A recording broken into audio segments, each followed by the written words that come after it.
Hey everybody.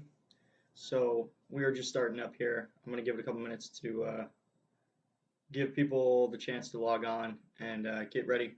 But you are watching the first ever Dad Like a Man live tutorial on parenting, and we have chosen diaper changing as the first class that we're going to be giving. But hopefully we'll be giving more classes like this live on Facebook. It makes it really easy for people to log on and check it out, and I can share some of the knowledge as a stay-at-home dad with expecting or new parents.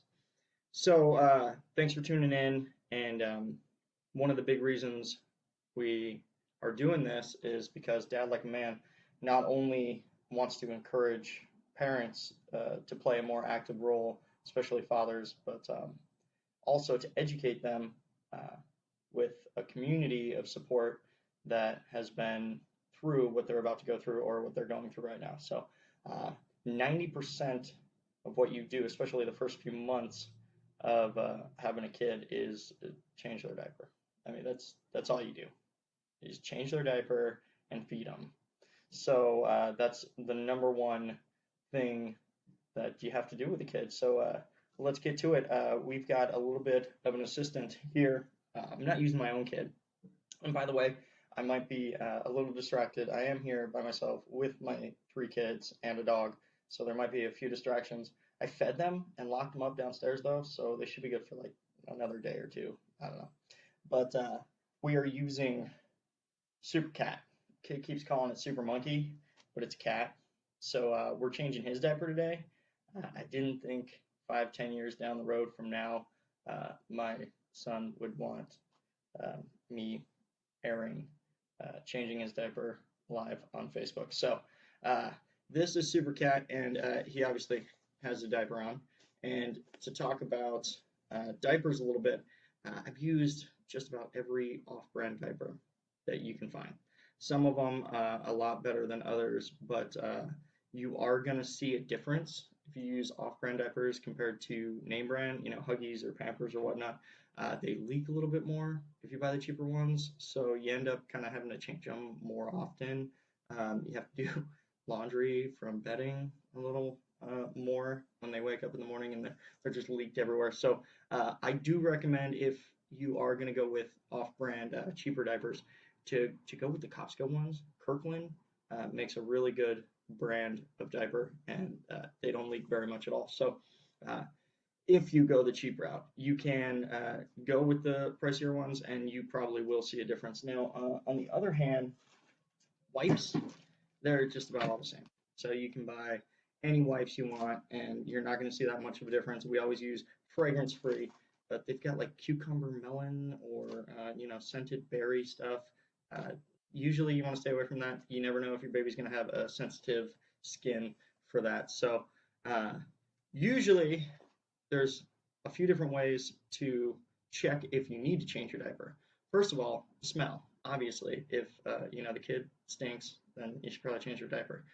But also, a lot of new parents don't realize that there's a stripe. You might not be able to see it here, but yellow stripe, when it turns blue, it's wet. I'll show you an example of that later on. But there's that, and then also, if you if you have to check, there's ways. If your kid's wearing pants or shorts and a shirt, you want to pinch the back end like this. You don't want to stick your finger all the way down there. Trust me, and just kind of take a peek. But if your baby's wearing a onesie, you can lift one leg and just kind of pinch the side a little bit, and oh, hey, we got a mess. We need to change it. That way you're not, getting your fingers all in there. Because trust me, I've had too many poo fingers, and you start to get really good at that, especially after a few months of having a kid. So when you're going to change the diaper, I usually do it on the floor. A lot of parents have changing tables and stuff, but as your kid gets bigger, now I got a bunch of boys, so they get a little squirrely, and sometimes you kind of have to, just pin them down a little bit, maybe even get your legs up on their shoulders, and really just wrap them up. And doing that on the ground is a lot easier than trying that little belt thing on a baby changing table. So it's pretty easy when you get started. There's little tabs and you just take off the tabs. Now, here's a little trick that I've been using for years, and I'm going to save you money here because uh, if I save you one wipe every time you change a diaper, then over the course of 3, 4 years, you can credit like $90 to me. And oh, Jax, I'm live. You gotta stay downstairs. Go downstairs, buddy. We got a spectator. So here's your money saving tip. When you take the diaper off, make sure your hands are firmly pressed on the diaper, not over, but on the diaper, and then wipe as you pull down. There you go. And sometimes that's all you need. But you keep the diaper right underneath the butt so that if they drop like that, then you're not making a mess all over everything else. But you can grab their legs like this with your fingers, grab them at the ankles. Trust me, you're not going to break their ankles, and you can lift them up just like that, and you have pretty good control over where you need to go. And you can slide that out a little bit. I like to leave it there just so, again, it's that buffer pad. I don't want anything on my carpet. And make sure you're prepared. See, right here, here's a rookie mistake. That little tab on your wipes, yeah, doing that one-handed is kind of tough. So you're gonna make sure you're fully prepared. Now, I don't have as much experience in changing girl diapers as I do boy diapers, but girls, you have to go down. You don't want to go up because what's down below can't make its way north. Uh, it's the opposite of Game of Thrones. The wall is there for a reason, and you can't make it up there. That's just asking for doctor's visits. So, but with boys, I would start like tailbone to belly, and again, that's for if the bottom goes down, you've got less of a mess. But girls, you want to kind of make sure to stop right here. So once that's all cleaned up, and as your kid gets a little bit bigger, the one hand lift is going to be a lot tougher. But you spread the legs, and you got to make sure all those little rolls and whatnot are cleared out because you can't leave that. Those little fat rolls are cute to pinch when they're little, but if they're dirty, nobody's going to want to touch your kid. So you get that all cleaned up, and then you pull this away, and if they're clean, you can just rest it right down. So here's a little trick a lot of parents don't know is this diaper. Let's see if I can get it at a better angle. When it's done, you fold it up, and these little tabs can be reused to wrap around and seal in the goodness, we'll call it. And then you've got yourself a nice little hot potato you can toss at people, just like that. But here's the little example of that blue line that I was talking about. We'll put a little water in there and see if it changes color, because that's a great indicator, and I'd like you guys to be able to see that. All right, so now your baby's buck naked, but see, my kids will pop up right now and just take off. So you usually want to kind of give them a good firm one hand, or else they'll be out in the snow with boots and nothing else. And then you grab your next diaper. Again, you want to be prepared. You want to have that diaper nearby. I can't tell you how many times, thank goodness I had older kids, that I had to kind of shout and tell me to get the wipes or get a new diaper. But you want to unfold it first. Obviously, tabs in the back. That's a pretty easy one. But then you just kind of place it on, set the baby down. Now, you can still do that lift. Kind of depends on your positioning. You put it down. And now, here's another little trick. If you got a newborn, and they still got that little umbilical cord thing, I don't really know the technical name for it, but it's the remains of the umbilical cord before they fall off. You can fold the diaper up into itself a little bit so that it's not rubbing on the belly button and irritating the baby. And then just open up the tabs and put it on, just like so.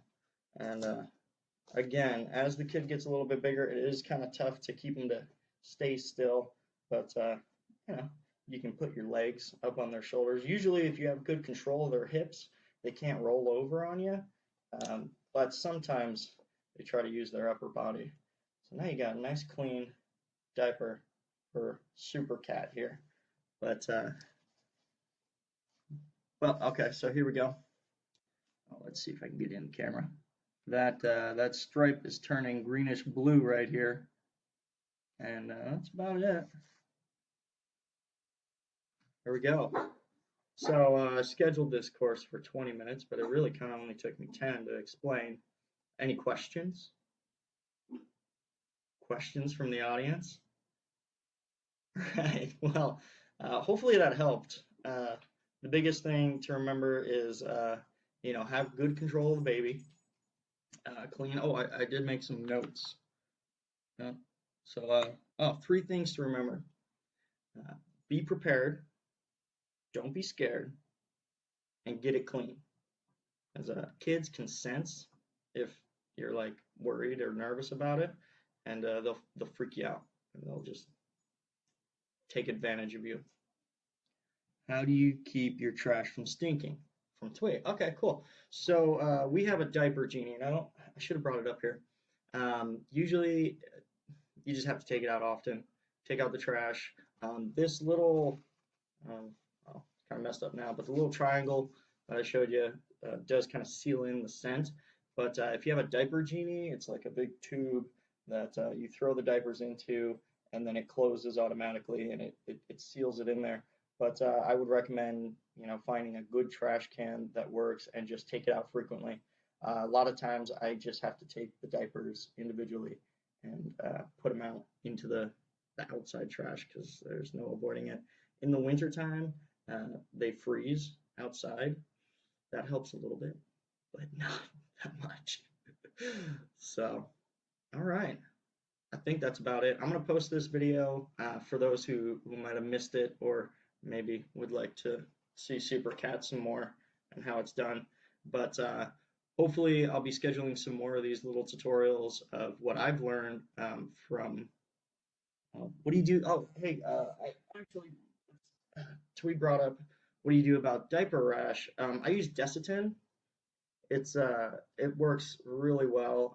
Sometimes you have to go a little more powerful with like hydrocortisone cream, but usually you slap a little Desitin on there.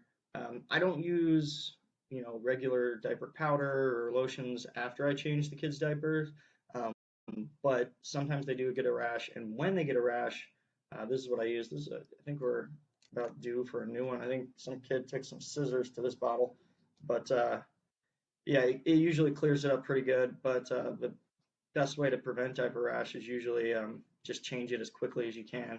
A lot of times the kids will get diarrhea or something, and it just depends on what they eat, especially as they get older and you start trying out new foods that might be a little bit more acidic than others, and that stuff can really kind of burn the skin. So oftentimes you can put this on after every diaper change if you want. Some parents do. Um, I only use it when there's a rash though. So Desitin, you can pick it up any store really. It's very popular, relatively cheap, especially like at Costco or something. But yeah, that's about it. And trying to think of any other stuff I've used for diaper rash before. If it gets really, really bad, obviously, consult your pediatrician. Uh, I'm by no means a doctor.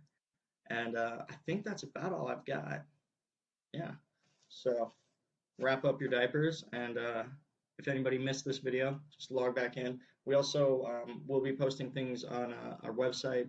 The dadlikeaman.com website's going under a little bit of renovation. So expect a bunch more content over the next week or two in there. And our Facebook page, obviously Facebook now, is getting a little bit more frequently used. So that's great. But also we've started putting merchandise on Zazzle.com. It's Zazzle.com/dadlikeaman with underscores under each letter. You can go check that out. There should be a bunch more stuff on there pretty soon. There's only a few items, but you can also just go to the website and search Dad Like a Man. So that's about it, unless there are any other questions. I appreciate you guys logging in, and I'll talk to you soon. I'll try to get another event like this scheduled, and you guys have a good day.